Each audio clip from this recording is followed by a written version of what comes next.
मुख्यमंत्री का स्टेज पर हार्दिक अभिनंदन, आपका बहुत स्वागत करना चाहूंगी। दुष्यंत जी आपका स्टेज पर, और इस सेशन को आगे बढ़ाएंगे हमारे सहयोगी अभिषेक पांडे। और अभिषेक, आई होप कि आप युवाओं से जुड़े मुद्दों पर सवाल पूछेंगे और तमाम जहां पर लगातार देखा जा रहा है कि दुष्यंत चौटाला जी हरियाणा की राजनीति में अपनी पूरी जान झोंकते नजर आ रहे हैं। Over to you Abhishek. Thank you so much Srishti. और आज का दिन बड़ा खास है सर, जिस तरीके से आपको भी जाहिर तौर पर पता है कि आईटीवी नेटवर्क का एक मजबूत पिलर आज समाज, और आज समाज के आज 20 साल पूरे हुए हैं और 20 साल पूरे होने को लेकर एक खास कार्यक्रम आयोजित किया गया है। और इस खास कार्यक्रम को और खास क्या बनाता है, वो ये बनाता है कि आज हमने उन गणमान्यों को बुलाया है, उनको आमंत्रित किया है जो जनता के जवाबदेह हैं और जनता के सवाल आज इस खास दिन हम पूछते हुए नजर आ रहे हैं। और सर, मैं अपने सेशन की शुरुआत, सवालों की शुरुआत इससे ही करूंगा। आज समाज के 20 साल पूरे हुए हैं और अगर आपकी जर्नी को लेकर बात करें, जिस तरीके से यंगेस्ट सांसद आपको कहा गया और पार्टी बनाने के बाद काफी जल्दी आप सत्ता में भी आ गए, डिप्टी सीएम आप हरियाणा के बने। अगर 20 साल पीछे जाएं तो आप कहां देखते हैं दुष्यंत चौटाला को? 20 साल पहले मैं बोर्ड की तैयारी कर रहा था आज के दिन जी, और 12th के अंदर पढ़कर बोर्ड दे रहा था। और उसके बाद 2 महीने चौटाला साहब की सेवा के अंदर अमेरिका गया था, जब उनने अपनी फुट सर्जरी कराई जी।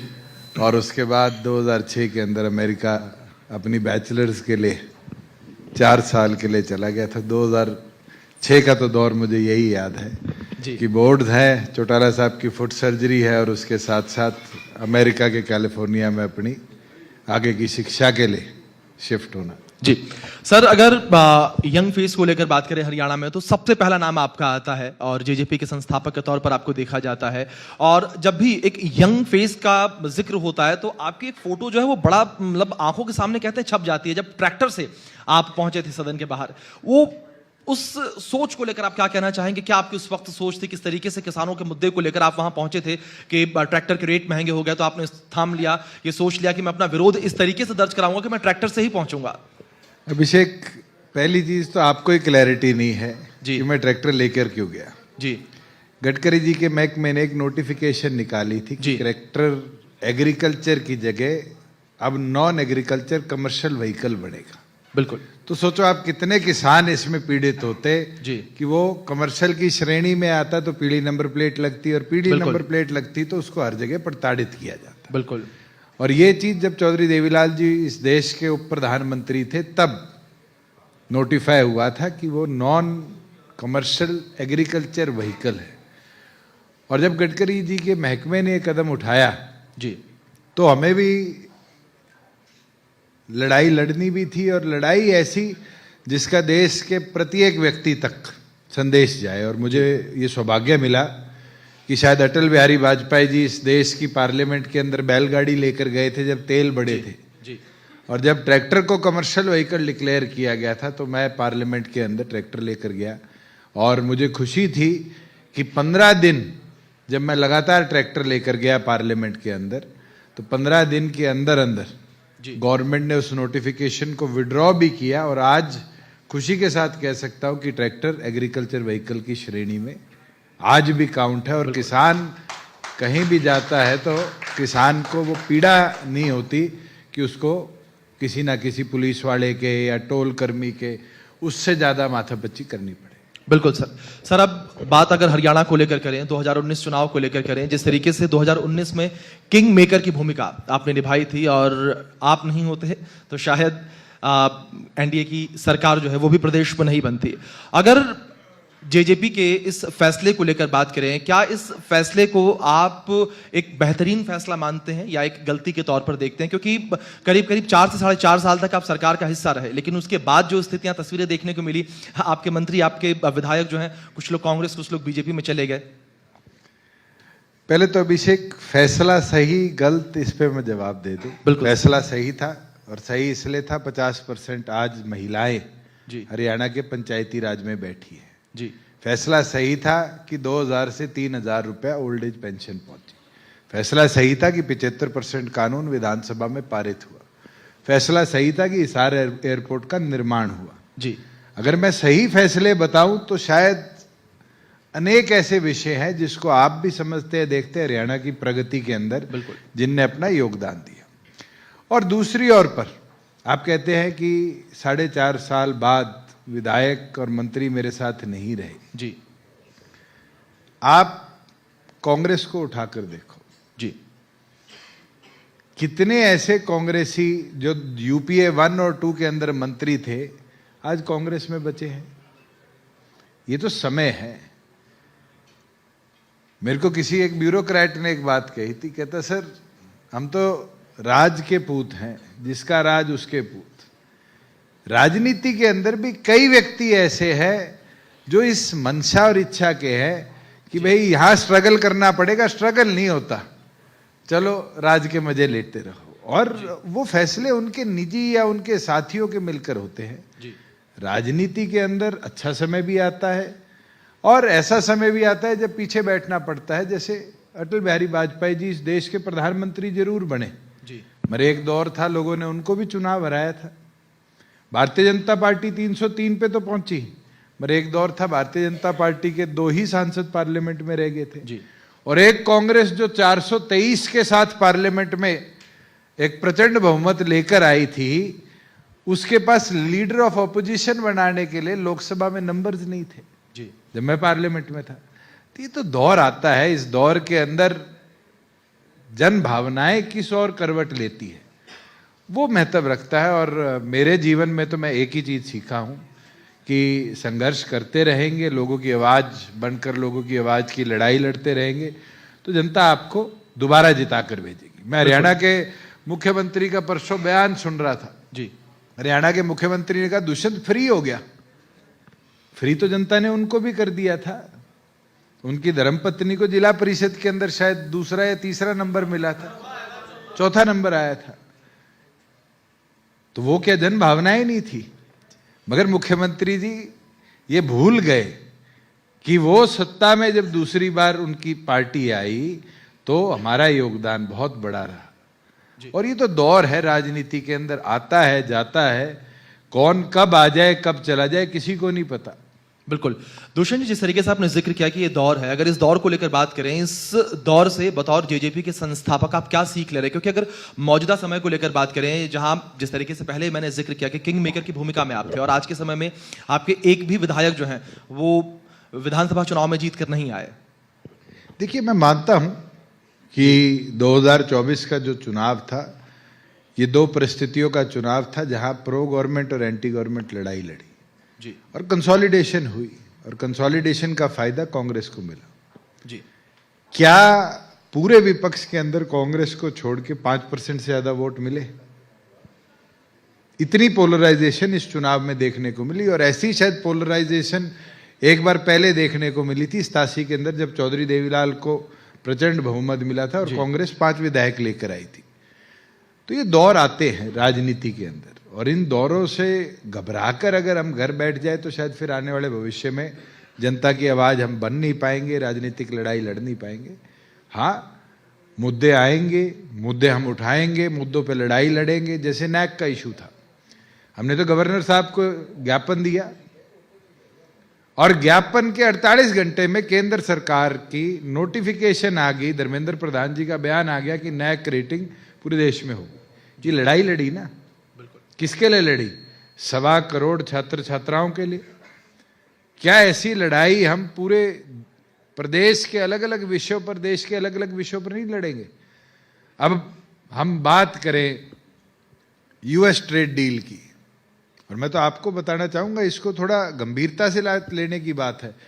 आज मैं पीयूष गोयल जी का बयान देख रहा था कि यूएस ट्रेड डील से फार्मर इफेक्ट नहीं होगा। जी हम ये कह ही नहीं रहे कि गेहूं लाओगे आप, मक्का लाओगे आप, सोयाबीन लाओगे, मगर आप BT2 लाए थे, अगर BT6 ले आओगे तो हाइब्रिड बीज है और हाइब्रिड बीज आएगा तो हर साल किसान एक बंधुआ मजदूर बन जाएगा उस कंपनी का कि उसको उसी का बीज खरीदना पड़ेगा। जी और जब BT6 आएगा या 5 आएगा तो हमारी जो फर्टिलाइजर पेस्टिसाइड कंपनीज हैं इनकी दवाइयां काम नहीं करेगी। जी तो वो किस पे निर्भर करेगी? उनकी फर्टिलाइजर और पेस्टिसाइड कंपनीज पे। बिल्कुल। तो कहीं ना कहीं किसान के कान तो पकड़े हैं मगर इधर की बजाय घुमा के हाथ ऊपर से पकड़ने का काम कर लिया। और इस तरीके से बांध देंगे कि आने वाले भविष्य में किसान इतना ज्यादा डिपेंडेंट हो जाएगा कि उसको अपनी क्रॉप पैटर्न्स भी उन कंपनीज के मुताबिक प्लान करने पड़ेंगे। सर, जिस तरीके से आपने किसानों का जिक्र किया, किसान आंदोलन का मैं जिक्र करना चाहूंगा। जिस तरीके से कई रिपोर्ट्स में यह भी दावा किया गया कि दुष्यंत चौटाला या जेजेपी को लेकर बात करें तो उसको जो डेंट पड़ा है, उस डेंट का बड़ा कारण किसान आंदोलन भी रहा, क्योंकि आप लोग एनडीए का हिस्सा थे। उस वजह से जो जाट वोट बैंक है वो खिसक गया, और उसका जो कारण निकला वो 2024 में हमने देखा। कार्तिकेय जी, मैं इस पे ऑब्जेक्शन जरूर आपको दूंगा जी। ये आपके चैनल पे बैठते ही दुष्यंत चौटाला और जाट वोट क्यों आ जाता है? युवा वोट से मैं जीत के आया यार जी। मैं कोई 40-50 साल का नहीं हूं, मैं 37 साल का हूं। अगर आप वोटिंग परसेंटाइल की बात करेंगे, वोट पैटर्न्स की बात करेंगे, बूथ रिजल्ट्स की बात करेंगे, तो मैं 80 बूथों में सबसे ज्यादा मार्जिन से जीता था। हाँ, युवा हमारे साथ था, युवा इन परिस्थितियों में हमारे साथ नहीं दिखा, मैं ये मान सकता हूं जी। पर आप मेरे को बांध के छोड़ देंगे? मैंने तो आपसे आके नहीं पूछा अभिषेक के आगे आप शर्मा हो, गोयल हो या क्या हो। नहीं सर, बांध के नहीं छोड़ा, मैं तो रिपोर्ट्स को लेकर, देखिए सर, कौन सी रिपोर्ट? हम किसकी मीडिया रिपोर्ट में है, कई सारी ऐसे रिपोर्ट्स हैं। मैं तो ये चाहता हूं कि इसको पब्लिश तो करो, कौन सी रिपोर्ट है। बिल्कुल दो पत्रकार बैठ के बात करते हो, रिपोर्ट बना देते हो और शाम को चला देते हो, वो तो वही बात होगी 7 बजे सारा देश हिंदू मुस्लिम लड़ाई लड़ता है और 9 बजे सारा देश दूसरी लड़ाई पे आ जाता है। तो देश को चलाना है तो एज ए मीडिया पर्सन ये आपकी भी रिस्पॉन्सिबिलिटी, और मास कम्युनिकेशन का स्टूडेंट होने के नाते ये मेरी रिस्पॉन्सिबिलिटी है कि जब हम बैठ के चर्चा करें तो बेहतर चर्चा करें। बिल्कुल बिल्कुल सर, मेरे को टैग मत करो, नहीं सर, मैं छत्तीस बिरादरी का हूँ, युवा हूँ। बिल्कुल बिल्कुल सर, आप युवाओं के फेस है जाहिर तौर पर, और इसीलिए युवाओं का प्रतिनिधित्व तो आप करते हैं। और आप अगर इस हॉल को पूरे हम इस कार्यक्रम को लेकर बात करें, जितने युवा चेहरा है इस वक्त देखने को मिल रहे हैं, शायद मुझे नहीं लगता कि इससे पहले युवा चेहरे देखने को मिले थे। शायद आप ही का इंतजार ये सभी चेहरे कर रहे थे। तो सारे बूढ़े बुलाओगे तो युवा कहाँ से आ जाएंगे? बिल्कुल सर, दूसरी जिस तरीके से जहां भी आपने अपनी बातचीत में जिक्र किया युवाओं को लेकर कि थोड़ी नाराजगी युवाओं में देखने को मिली, अभी आपने जिस तरीके से जिक्र किया, आपको क्या लगता है कि नाराजगी आखिर क्यों रही? और सबसे बड़ा कारण तो 75% जो हमने एक्ट जी पास किया था गवर्नर से, उसका अप्रूवल आया था, इम्प्लीमेंट भी किया था, फिर माननीय हाई कोर्ट ने सुनवाई करके रोक कर दी और उसका आज सुप्रीम कोर्ट के अंदर बहस का समय हमें नहीं मिला है। मुझे लगता है एक बड़ी निराशा ये भी थी, क्योंकि सब युवा यही सोचते थे कि जब 75% जॉब्स में रिजर्वेशन मिलेगी तो कहीं ना कहीं लाखों रोजगार प्रदेश में आएंगे जी। मगर हमने उस लड़ाई को छोड़ा नहीं है जी। माननीय उच्च न्यायालय के अंदर भी उस लड़ाई को हम लड़ेंगे और मुझे पूर्ण विश्वास है कि उस लड़ाई को हम जीतेंगे जी। क्योंकि वो एक नहीं, करोड़ों हरियाणा के युवाओं के भविष्य को सुरक्षित करती है। बहुत से लोग इसके खिलाफ डिबेट करते हैं, मेरे अलायंस पार्टनर भी किया करते थे कि इससे तो फिर एंटी नेशन मूवमेंट बन जाएगी। आप मुझे बताइए, जब दिवाली के बाद छठ आती है जी, किस बड़ी मात्रा में बिहार से काम करने आए लोग बड़ी मात्रा में दूसरे अपने अपने प्रदेशों में चले जाते हैं जी। दुर्गा पूजा आती है तो बंगाल से आए हुए लोग अपने प्रदेश में चले जाते हैं। क्या हमारी फैक्ट्रीज उस टाइम पे इम्पैक्ट नहीं करती?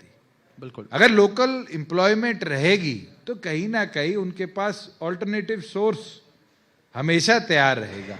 मगर हाँ, कई ऐसे स्पेशलाइज्ड जॉब्स हैं, जैसे अगर पानीपत की आप टेक्सटाइल मार्केट में जाकर देखेंगे तो जो मशीन ऑपरेटर हैं जी, हम नहीं ट्रेनिंग दे पाए हमारे लोगों को, हमें ITIs में वो डेवलप करना पड़ेगा, हम दे पाए जी। अगर मैं बहादुरगढ़ की फुटवेयर मार्केट में चला जाऊं तो आजकल जो प्रिंटेड शूज आते हैं जी, 3D प्रिंटिंग से जूते बनते हैं, उसकी मशीन ऑपरेटर्स लगभग बंगाल से आते हैं।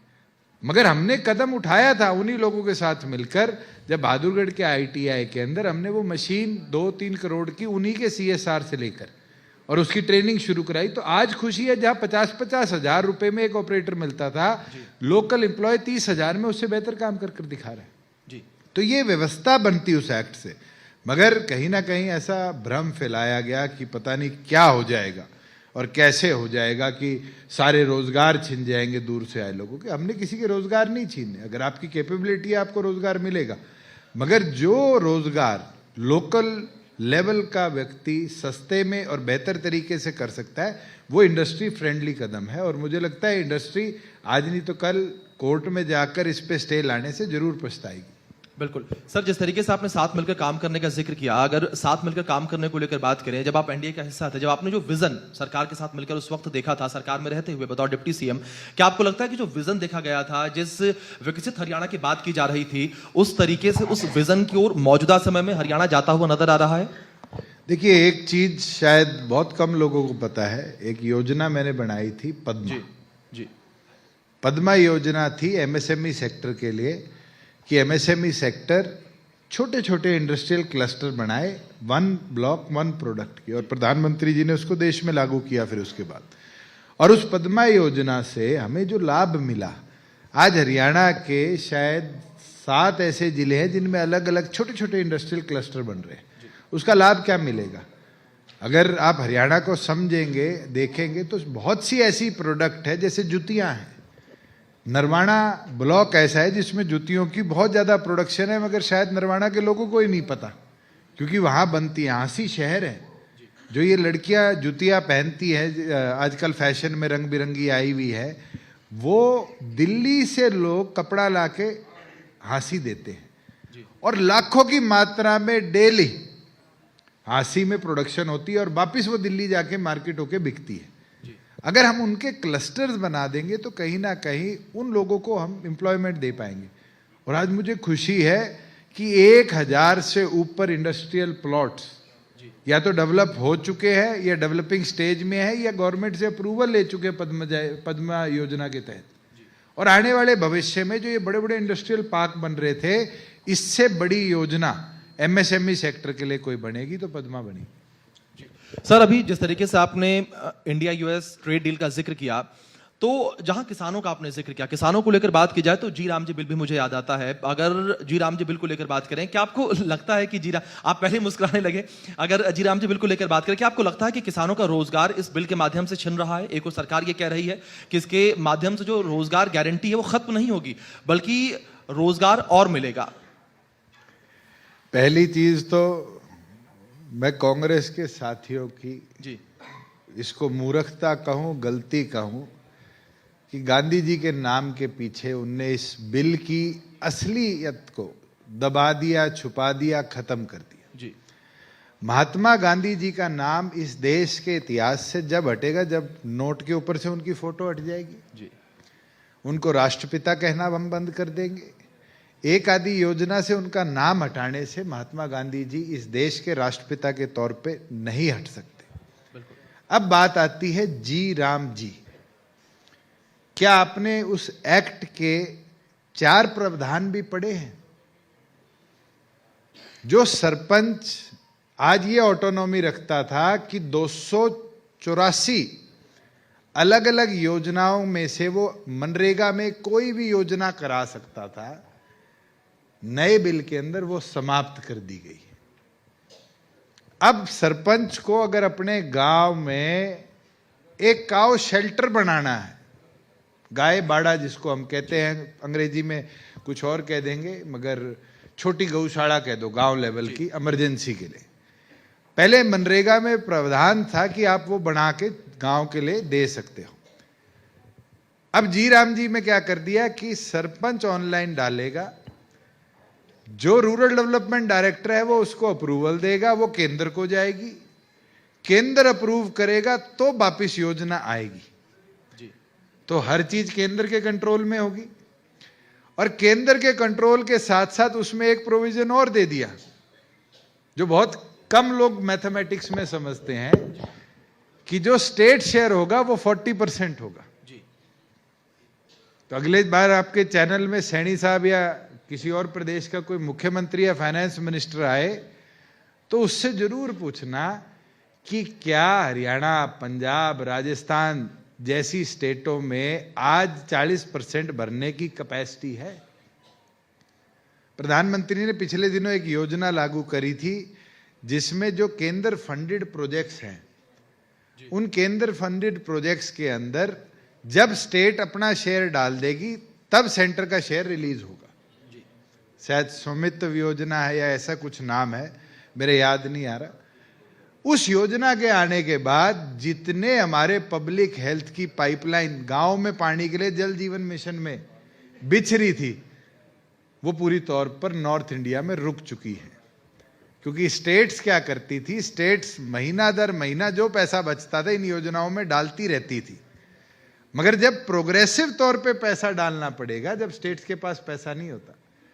आज हरियाणा में जल जीवन मिशन में एक बहुत बड़ी समस्या ये आ चुकी है कि स्टेट के पास ऑन स्पॉट पैसा है नहीं, और जब तक पैसा स्टेट डालेगी नहीं, सेंटर अपना शेयर देगा नहीं। तो ये जो गणित का खेल योजनाओं में जब आ जाता है तो वो योजनाएं लुप्त हो जाती है। जैसे इनने महात्मा गांधी जी का नाम इस योजना से हटाया है, कहीं ना कहीं इसका बैकग्राउंड यही है कि जो हमारी स्टेट प्लेन्स है, क्योंकि हिली स्टेट्स में तो आपको एक मिनिमम अमाउंट देना है, मगर जो प्लेन स्टेट्स है उसमें आपको 40% पैसा देना है। 40% स्टेट से दिया नहीं जाएगा, और कहीं ना कहीं आने वाले भविष्य में मनरेगा को हम लोगों में से लुप्त होते देखेंगे। मुझे बड़ी खुशी हुई थी जिस दिन इस पे डिबेट हुई और जवाब आया कि पहले से ज्यादा दिन काम किया दिया जाएगा। कहना तो बहुत आसान है, अगर आपके पास इसका डाटा कंपाइल्ड नहीं है तो मैं सप्लाई करूंगा। आप हैरान हो जाओगे सुनकर कि जब मनरेगा चलती थी और 100 दिन की गारंटी थी, तो भी इस देश के आम गरीब नागरिक को 40 दिन रोजगार नहीं मिलता था। ये आंकड़े गवर्नमेंट ऑफ इंडिया के हैं, पार्लियामेंट से मिल जाएंगे आपको, कि एवरेज 40 डेज जॉब था जब 100 दिन की गारंटी थी। आप 200 कर दो, उसको 40 को 60 नहीं कर पाओगे तो किसको लाभ दे पाओगे? और आंकड़ों के खेल में फंसाकर कहीं ना कहीं आप जनता को मूर्ख बनाने का काम करें। बिल्कुल सर, अगर बात थोड़ी हरियाणा को लेकर करें और युवाओं को लेकर करें, तो हरियाणा में एचपीएससी का मुद्दा जो है बड़ा उठता नजर आ रहा है। हुड्डा साहब जो हैं वो भी एचपीएससी के नाम बदलने की बात कह रहे हैं, सरकार को कह रहे हैं कि GHPSC कर देना चाहिए, यानी कि गैर हरियाणवी पब्लिक सर्विस कमीशन कर देना चाहिए। कि इसे आप किस तरीके से देखते हैं, इस मुद्दे को आप किस तरीके से देखते हैं?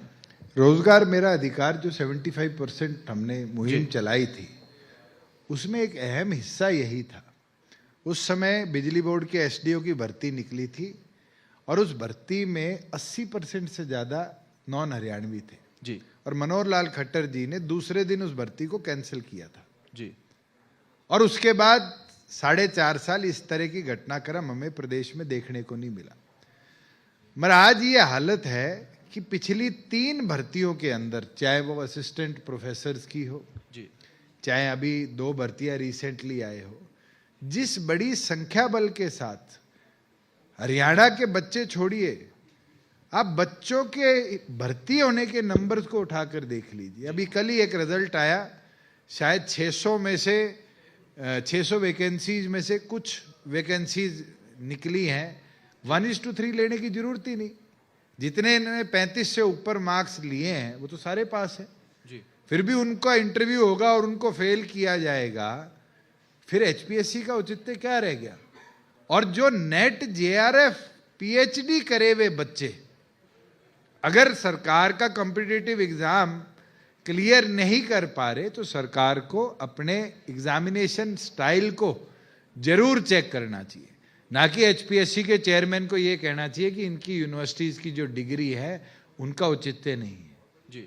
इसका मतलब तो फिर मुख्यमंत्री जो हर साल 500-700 करोड़ रुपया एज फाइनेंस मिनिस्टर यूनिवर्सिटीज को देता है, वो तो सारा करप्शन में चला जाता है।